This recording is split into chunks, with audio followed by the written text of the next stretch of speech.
이런 풍성한 삶으로의 초대, 여러분들 새가족반 그리고 또 우리 교회 성도님들이 다 하셨던 그 성경 공부 교재입니다. 그 교재의 일과를 보면 세 가지 문이라는 주제가 나와요. 그래서 예수 그리스도를 어떻게 믿게 되었는가, 그 문에 어떻게 들어가게 되었는가 라는 질문과 함께 세 가지로 이야기를 합니다. 어떤 사람은 태어나면서부터 십자가를 물고 태어난다, 바로 모태신앙을 의미하죠. 자신의 의지와 상관없이 신앙을 갖는 바로 생활 양식이 바로 신자였다고 하는 것이죠. 두 번째는 신적 존재에 대한 탐구와 추구를 통해서 예수님을 알게 되었다라고 하는 거죠. 죽음 이후에 과연 무엇이 있을까라고 하는 그 의문들, 때로는 허무함을 느끼고 외로움을 느끼고 그러면서 나는 어디에서 왔고 어디로 갈까라고 하는 그런 탐구와 추구를 통해서 예수 그리스도를 믿게 되는 사람들도 있습니다. 세 번째로는 경험과 체험과 위기를 통해서 예수님을 믿게 된다고 하는 것이죠. 삶의 위기, 고난, 고통의 문제를 해결하기 위해서 신적 존재를 찾게 되고 그러한 경험을 통해서 예수님을 알게 되고 믿게 되고 의지하게 된다고 하는 것입니다. 오늘 본문에서는 그러한 삶의 위기를 경험한 한 사람이 등장하는데 바로 왕의 신하입니다. 왕의 신하는 갈릴리 지역을 통치하고 있는 로마의 헤롯 안티바스의 고위층 신하로 그렇게 추정을 하고 있습니다. 그는 상당한 권력과 상당한 재력과 상당한 영향력을 가진 사람이었죠. 그런데 그의 아들이 병에 걸려서 사경을 헤매고 있다고 하는 것이죠. 그는 자신의 권력, 재력, 영향력, 명예를 통해서 모든 것을 다 총동원해서 그 아들의 병을 고쳐보려고 했지만 그렇게 뜻대로 되지 않았다고 하는 것이죠. 바로 절체절명의 위기가 오게 되었습니다. 그런데 그 무렵 너무나도 희소식이 들렸습니다. 그 소식은 예수께서 갈릴리 지역에 다시 오신다는 소식이에요. 여러분들 요한복음 2장에 보면 예수님께서 갈릴리 가나에서 어떤 일들을 행하셨죠? 물을 포도주로 만드셨잖아요. 여러분 그 소식은 그 근방 모든 사람들에게 전파가 됐을까요? 안 됐을까요? 되었겠죠. 선지자 같은 한 분이 오셨는데 그분이 있잖아, 가나 혼인잔치집에 포도주가 떨어졌는데 그분이 물을 포도주로 만드셨어. 와, 그분은 대단한 분이야 라고 그 지역에 허다하게 소문이 퍼져 나갔을 것입니다. 그런데 왕의 신하인 이 예수님이 온다는 소문, 이 소식은 마지막 잎새 같은 신락 같은 희망이자 그에게는 소망이었다고 하는 것이죠. 이 희망을 근거로 그가 예수님을 찾아가게 됩니다. 그리고 예수님을 만나게 됩니다. 그런데 그때 놀라운 일들이 일어나게 됩니다. 그 위기는 왕의 신하의 자녀가 회복이 되는 놀라운 기적과도 같은 일들을 경험하게 되었죠. 사랑하는 성도님들, 오늘 본문을 통해서 이 절체절명의 위기 가운데 있는 왕의 신하, 그런데 어떻게 그 위기가 놀라운 기적이 되었는지 오늘 말씀을 통해서 함께 나누기를 소망합니다. 첫째는 표적에 매달리는 믿음입니다. 여러분들, 이 왕의 신하, 이 아버지의 믿음은, 이 아버지의 믿음의 시작은 적어도 표적에 매달리는 믿음이었습니다. 인간적인 모든 치유 수단이 자신의 아들을 살리지 못하는 그 절망적인 상황에서 지푸라기라도 잡고 싶은 그 마음으로 아버지의 믿음이 그렇게 시작되었다고 하는 것이죠. 그런데 여러분들, 이렇게 표적에 매달리는 믿음, 여러분들이 볼 때는 믿음이 있는 것 같아요? 없는 것 같아요? 어떤 것 같으세요, 여러분들? 사람마다 생각하는 견해가 다를 수도 있어요. 그런데 우리는 이 아버지의 믿음을 표적을 바라는 믿음이다, 기복적인 신앙이다 라고 비난해서는 안 된다고 하는 것입니다. 이 아버지에게는 자기 아들을 살릴 수 있는 누군가가 존재한다는 그 자체만으로도 소망이었고 희망이었습니다. 그래서 그는 예수님께 매달릴 수밖에 없었다고 하는 것이죠. 내 아들을 살려주옵소서, 내 아들을 고쳐주시옵소서, 내 아들에게 기적같은 일들이 일어나게 하여 주시옵소서. 47절, 그가 예수께서 유대로부터 갈릴리로 오셨다는 것을 듣고 가서 청하되 내려오셔서 내 아들의 병을 고쳐주소서 하니 그가 거의 죽게 되었습니다. 그런데 여러분들, 이 아버지의 이 간절한 호소와는 달리 본문을 보면 조금 우리가 오해할 것 같은 그런 구절이 등장하는데 48절이에요. 여러분 한번 읽어주시기 바랍니다. 시작.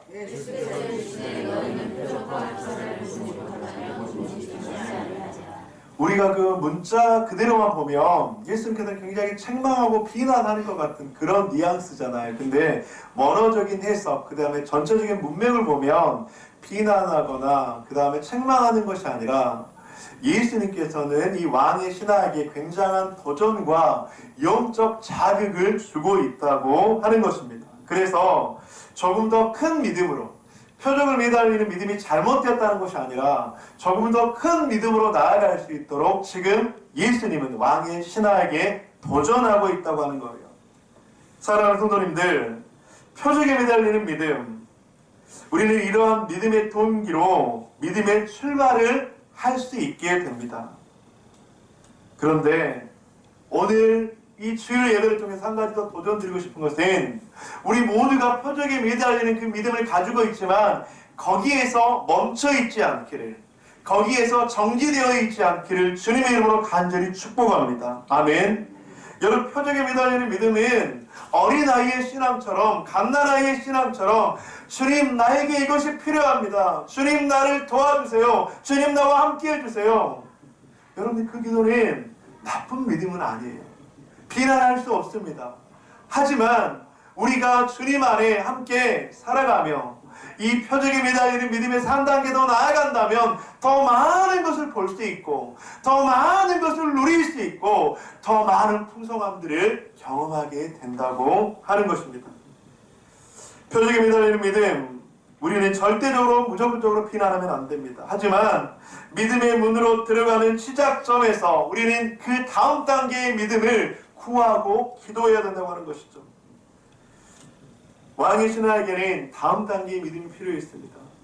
사랑하는 성도님들, 그렇다면 왕의 신하가 그 다음 단계에 가졌던 믿음은 무엇일까? 바로 말씀을 신뢰하는 믿음이었다고 하는 것입니다.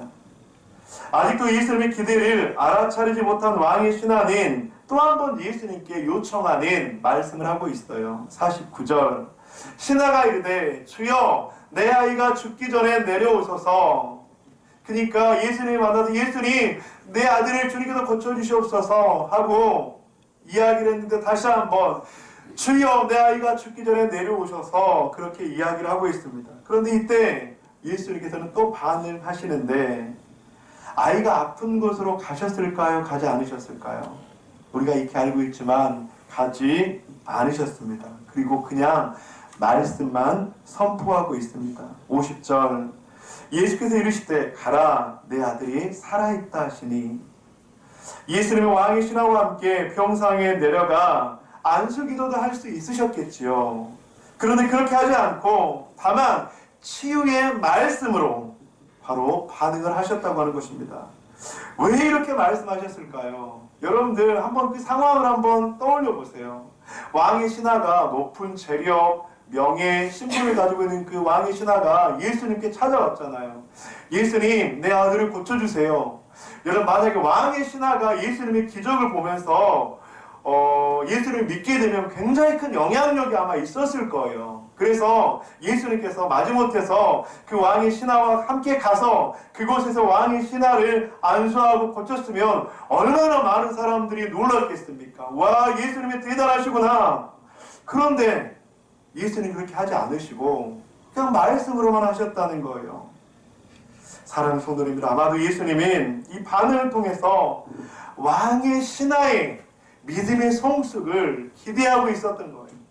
여러분들이 예수님은요, 항상 아픈 사람, 마음이 아픈 사람, 육신이 아픈 사람의 그 필요와 돌봄을 너무나도 중요하게 여기세요. 그런데 이 지점에서 더 중요하게 여기는 것은 누구요? 왕의 신하. 왕의 신하의 믿음의 진보와 왕의 신하의 믿음의 성숙과 왕의 신하의 주님을 향한 사랑이 더 커지기를 간절히 원하고 있었다고 하는 것입니다. 왕의 신하는 이런 주님의 기대에 부응하는 성숙함으로 반응을 하고 있습니다. 50절, 그 사람이 예수께서 하신 말씀을 믿고 가더니.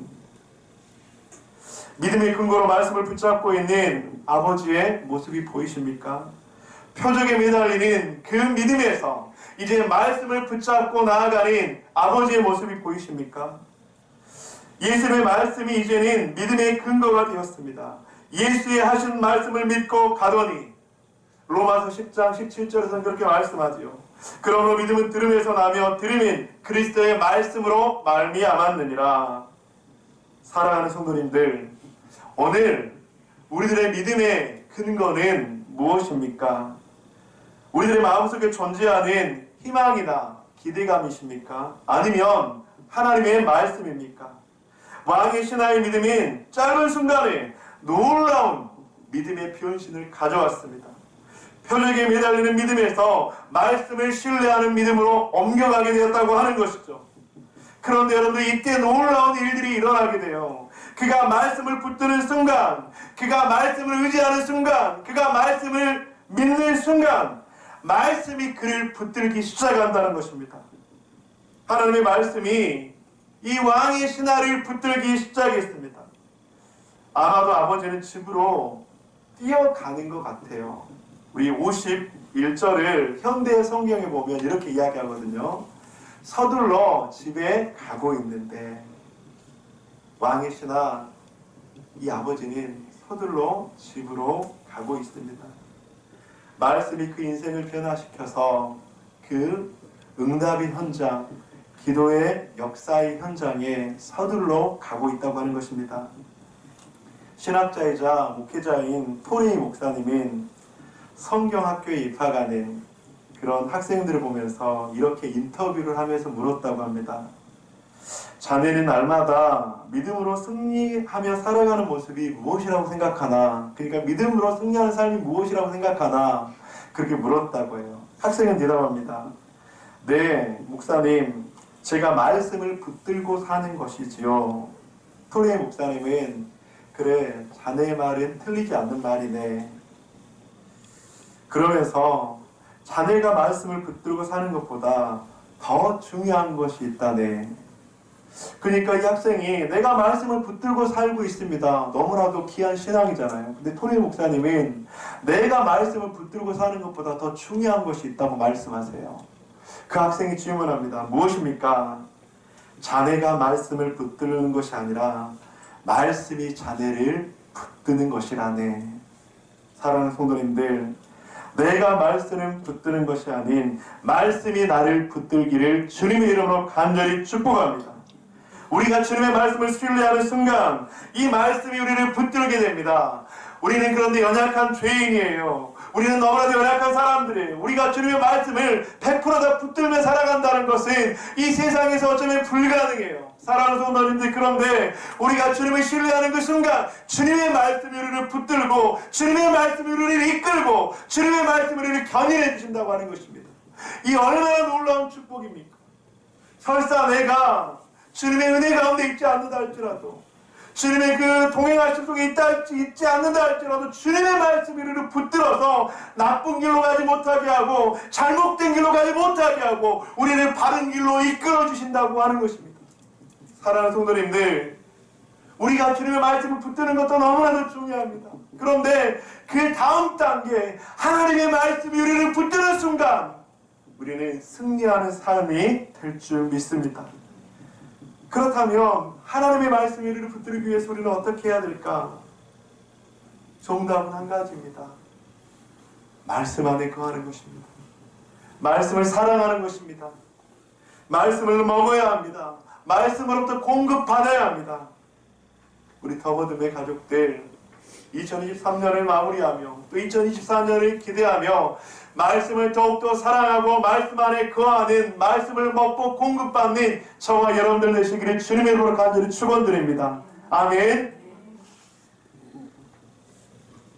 왕의 신하는, 이 아버지는 위기를 기회로 만들게 되었습니다.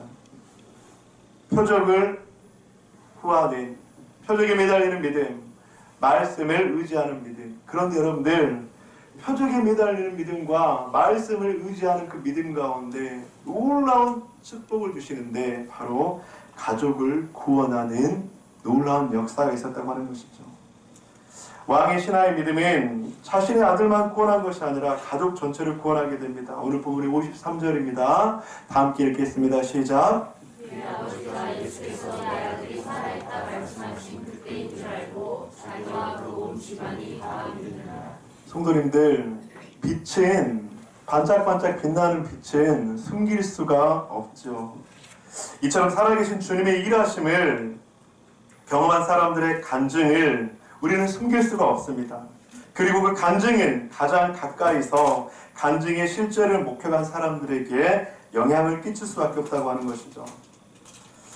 그렇다면 가족들을 주님께 나오게 한 기적의 놀라움의 간증은 무엇이었습니까? 오늘 본문에 보면 왕의 신하의 온 집안이 다 예수 그리스도를 믿었다고 이야기하는데, 그 간증은 무엇입니까? 그것은 시간과 공간을 초월하신 하나님의 역사하심이었습니다. 주님은 왕의 신하의 아들이 누워있는 곳으로 찾아가 기도하시지 않으셨죠. 거리가 너무나도 멀리 떨어진 그곳 가운데서 그냥 말씀만으로도 선포하셨습니다. 예수께서 이르시되 가라, 내 아들이 살아있다 하시니. 그런데 여러분들, 예수님께서 안수하시지도 않고 예수님께서 함께 있지도 않았는데 예수님의 말씀만 믿고 간 그 왕의 신하의 온 집안이 이 현장을 목격하게 되고 온 집안이 예수 그리스도를 믿게 되는 놀라운 역사가 일어났다고 하는 것이에요. 당시 예수님은 갈릴리에 있었고요. 그 다음에 왕의 신하의 아들이 좀 더 북쪽에 가버나움에 있었어요. 여러분들, 이 거리가 한 16마일 정도 된다고 합니다.